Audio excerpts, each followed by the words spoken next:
mahasiswa jurusan Tadris Bahasa Inggris FTIK IAIN Langsa. Saya saat ini sedang melakukan kuliah pengabdian masyarakat dari rumah berbasis media sosial. Nah, pada kesempatan kali ini saya akan membahas tentang dampak COVID-19 ini sudah 1 tahun lebih telah dirasakan oleh masyarakat, bukan hanya Indonesia tapi secara dunia.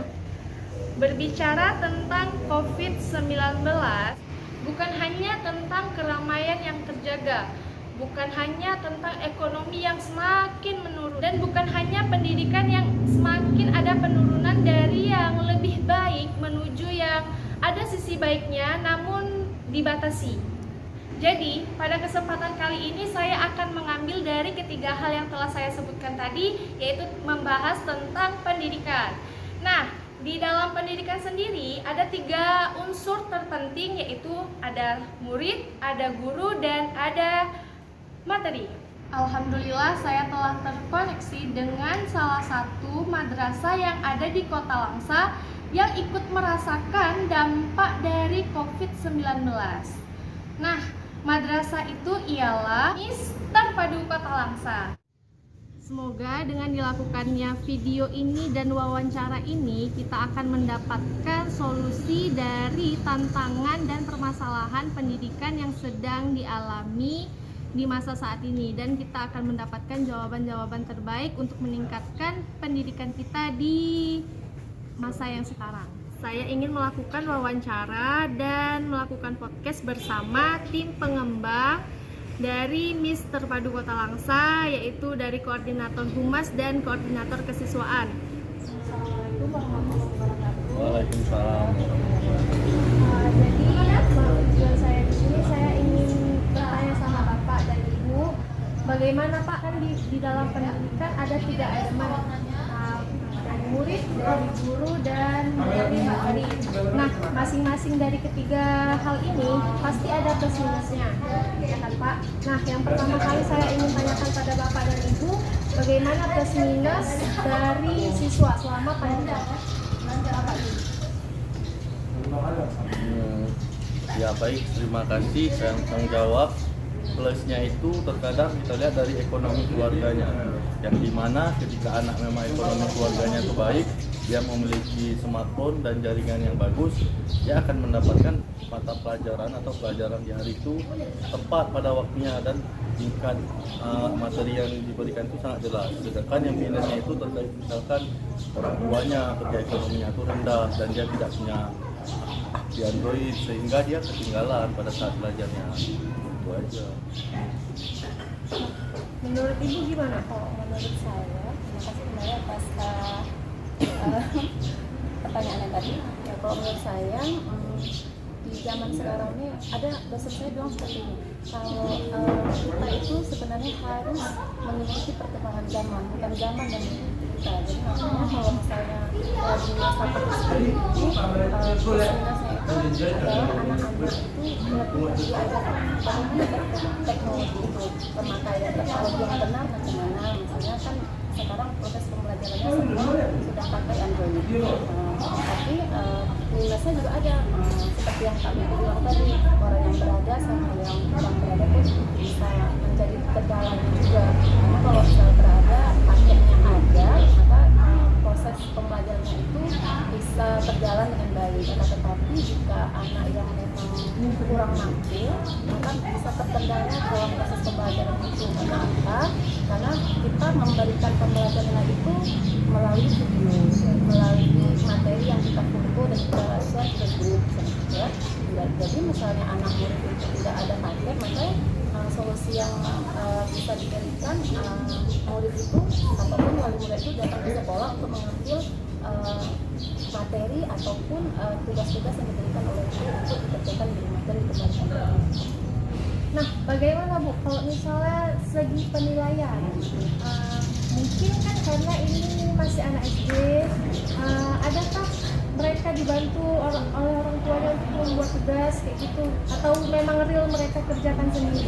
Ya, di pengalaman langsung yang saya dapatkan, kita tahu tulisan anak SD itu seperti apa. Jadi ada beberapa yang kita dapatkan tulisannya itu seperti tulisan orang-orang yang sudah besar gitu kan, jadi penilaiannya itu juga menjadi nggak otentik gitu kan. Masalahnya ini anaknya kita tahu, kita paham masalahnya ada beberapa minggu kalau tidak salah saya kita masuk, tapi kan kita udah mengenal lah seperti itu. Tadi waktu diberikan masa Android seperti ini kok tulisannya sedikit berbeda. Nah jadi di situ menjadi tolak ukur juga bagi kita untuk memberikan penilaian. Jadi kalau misalnya dilihat dari segi penilaiannya, dari sering memberikan tugas, sering memberikan jawabannya kembali kepada gurunya, ataupun yang seperti yang saya bilang tadi, yang tidak ada HP, dia seberapa seringnya memberikan jawaban kembali ke gurunya itu dan sekolah seperti itu. Nah, selanjutnya plus minus untuk guru. Plus minus guru ya sama. Guru terkadang sama juga, ada kadang namanya kita belajarnya dari kadang dari rumah. Guru hanya mengabsen di sekolah lalu memberikan materi pada pukul 8. Terkadang minus guru ini kadang karena belajarnya daring, terkadang disibukkan dengan anaknya sendiri, terkadang habis itu terkait koneksi jaringan si HP juga, yang dimana kadang letak di sana kita bilang misalkan di lubang pakai tapi sama juga nggak sampai, yaitu.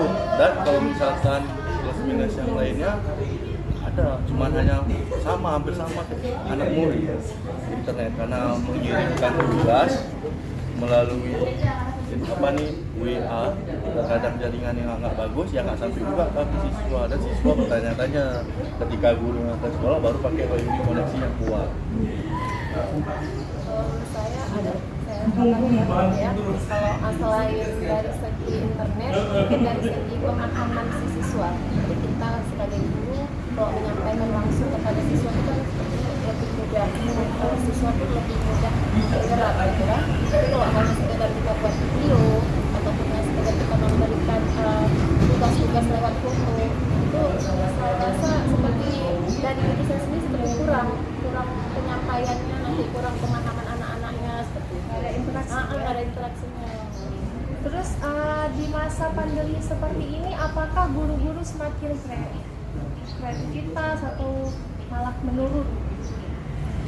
Malah ada ide-ide baru untuk ini kita buat video ini seperti ini atau ya biasa-biasa aja gitu.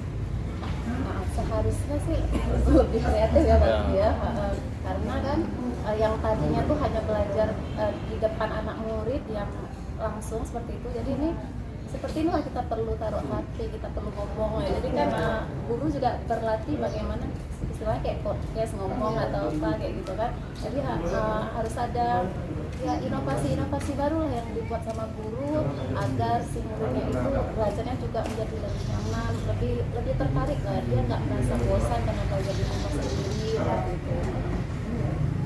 Nah, selanjutnya yang ketiga plus minus dari materi.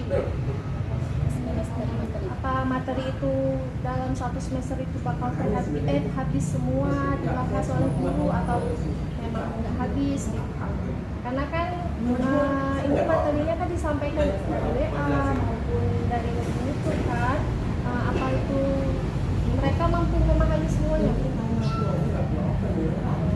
Kalau memahami enggak, kalau minusnya nggak memahami mereka karena mereka nggak tersentuh langsung oleh si guru, dan terkadang si guru pun pakai buat video, anak tuh nggak tahu, dia hanya motor. Anak-anaknya kan dia perlu video dan ditunjukkan secara langsung oleh guru. Ini dia misalkan kursi, ini kursi, kalau misalkan itu kursi ya kursi.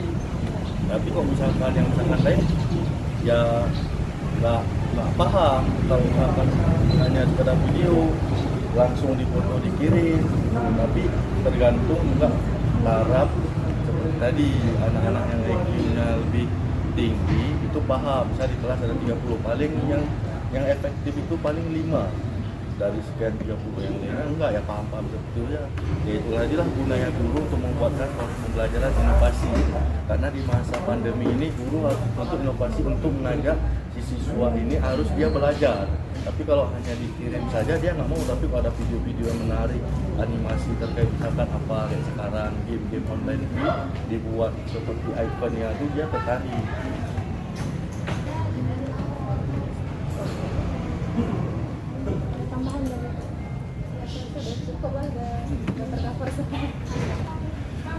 bagaimana Bu solusi untuk menyikapi ketiga hal ini? Solusinya gimana? Ada solusi dari Bapak? Solusinya itu seperti saat ini, karena tingkat COVID-19 di tempat daerah kita nggak separah di luar di daerah Aceh.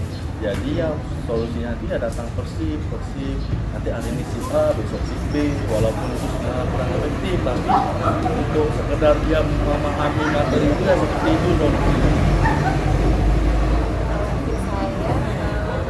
Yang dibilang Pak Luhut juga benar ya, tapi ada baiknya saya pemerintah menginginkan kita tetap mengajar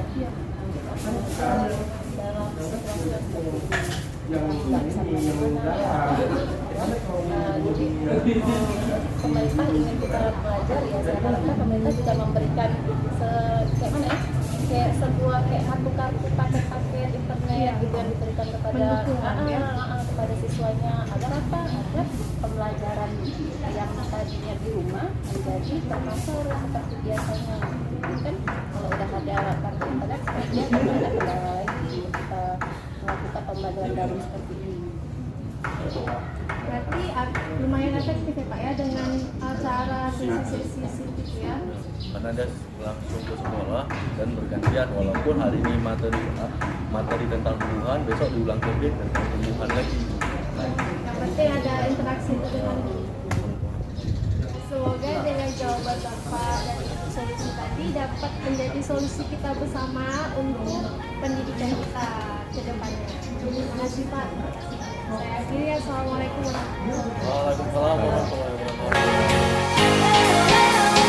Akhirnya memang pandang